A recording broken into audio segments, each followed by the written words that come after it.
النهاردة هنخلل مع بعض طبق بتنجان جميل، حاجة كده تفتح النفس زي ما احنا شايفين، ومن غير ولا نقطة زيت. هجيب كيلو من البتنجان العروس، هغسله كويس،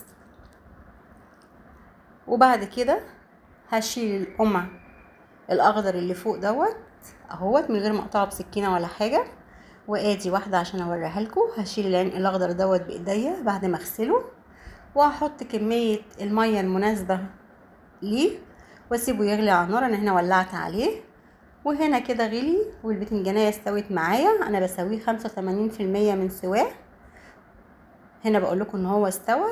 الدقة بقى عبارة عن توم، كزبرة، شوية فلفل، رشة فلفل صغننة قوي سمرة، وبحط عليه خل وليمون وملح، وبيكون تحفة في الاكل. بصوا الجمال، حاجة خفيفة كده ومن غير ولا نقطة زيت.